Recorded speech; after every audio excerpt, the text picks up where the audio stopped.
অবশেষে আমরা এক ফ্রেমে দেখতে পেলাম আর্য অপর্ণাকে। আর্য অপর্ণা মুখোমুখি হয়ে একে অপরকে দেখতে থাকে। তো পুরোটা জানতে ভিডিওতে লাইক দিয়ে চ্যানেলটা সাবস্ক্রাইব করে দেখতে থাকুন।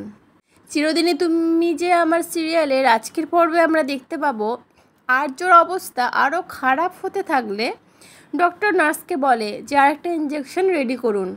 তখন কিঙ্কর বলতে থাকে আবার একটা ইঞ্জেকশন, কিন্তু আপনি যে এখন বললেন যে এই ইঞ্জেকশনের সাইড এফেক্ট থাকতে পারে তাই আপনি এটা দেবেন না। তখন ডক্টর বলতে থাকে এইটা ছাড়া আর কোনো উপায় নেই, এখন রিস্ক তো আমাদের একটা নিতেই হবে, না হলে মানুষটাকে হয়তো বাঁচাতে পারবো না। কিন্তু আশ্চর্যজনকভাবে ইঞ্জেকশনটা দেওয়ার পর আর্যর অবস্থা অনেকটা ভালো হয়েও যায়।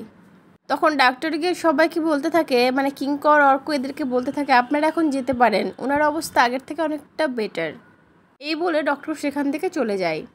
আর অন্যদিকে দেখা যায় অপর্ণা রাস্তা থেকে যে মেয়েটাকে বাঁচিয়ে এনেছে সেই মেয়েটাকে নিয়ে পুলিশের কাছে রিপোর্ট লেখাতে যায়। কিন্তু পুলিশের কাছে মেয়েটি মিথ্যে কথা বলে। মেয়েটি বলে যে ছেলেগুলো ছিল তার দাদার মতো, তাকে বাড়ি পৌঁছে দিতে চাইছিল। কিন্তু অপর্ণা তাদের হাত থেকে এই মেয়েটাকে কোনো রকমে বাঁচিয়ে নিয়ে এসছে। মেয়েটা আরও বলতে থাকে ওই ছেলেগুলো তাকে হেল্প করছিল, কিন্তু অপর্ণা এসে নাকি ঝামেলা শুরু করে, এমনকি ওই ছেলেগুলোকে নাকি মারধরও করে অপর্ণা।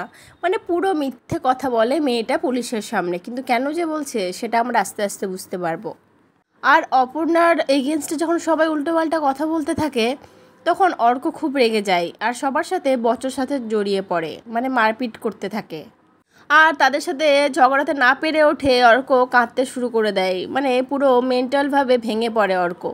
কিন্তু অর্কর মা রাজলক্ষ্মী দেবী বুঝতে পারে না যে অর্ক কেন এমন করছে, অপর্ণার সাথে তার কী বা কানেকশান, অপর্ণার জন্য কেন সে এরকম মরিয়া হয়ে উঠেছে।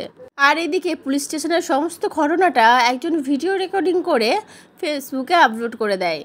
তারপরে মানসি যখন আর্যকে দেখতে যায় যে আর্য অনেকটা সুস্থ হয়ে উঠেছে, তখন মানসি বসে বসে ভাবতে থাকে অপর্ণাকে তো খুঁজে বের করতেই হবে, কারণ অপর্ণাকে তো আর্যদার বউ করে আনতেই হবে, তার জন্য আমাকে কিছু করতে হবে। এরপর আর্যকে গিয়ে সেই ভিডিওটা দেখায়, এই পুলিশ স্টেশনের ভিডিওটা যেটা ভাইরাল হয়েছে। আর আর্য সেটা দেখেই তাড়াহুড়ো করে বেরোতে থাকে পুলিশ স্টেশনের উদ্দেশ্যে, কিন্তু তার মাথাটা ঘুরে যায়। তখন মানসি বলতে থাকে আপনি তো অসুস্থ, আপনি কি যেতে পারবেন? কিন্তু মানসি মনে মনে চায় যে সে যাক অপর্ণাকে বাঁচাতে।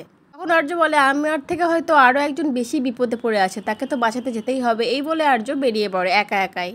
আর ওইদিকে অপর্ণার সাথে পুলিশের সবার ঝামেলা যেন আরও বাড়তে থাকে। অপর্ণা বলতে থাকে যে আমি মিথ্যেকে কখনোই প্রশ্রয় দিই না, আমি যা বলবো সত্যি বলবো, সত্যির জন্য যদি আমার যা হয়ে যাক আমি সেটা মেনে নেব। তখন পুলিশ অপর্ণাকে ধরে লকআপে পুরতে যায়।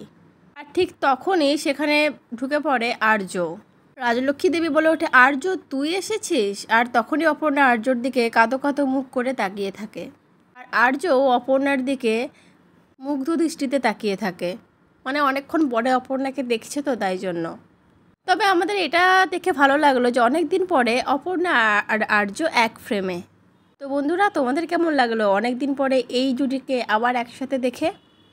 তবে আমরা এটা শিওর যে আর্য ঠিক অপর্ণাকে এখান থেকে উদ্ধার করে নিয়ে যাবে, কারণ আর্য থাকতে তো অপর্ণার কোনো বিপদ হতেই পারে না, এটা আমরা আগেও দেখেছি, ইভেন এখনও দেখব। তো আর্য অপর্ণার এই অনেক দিন পরে কামব্যাকটা আপনাদের কেমন লাগলো সবাই কমেন্ট করে জানাবেন। আর পরবর্তী আপডেট নিয়ে তাড়াতাড়ি আসি, সঙ্গে থাকবেন, সাথে থাকবেন। ধন্যবাদ।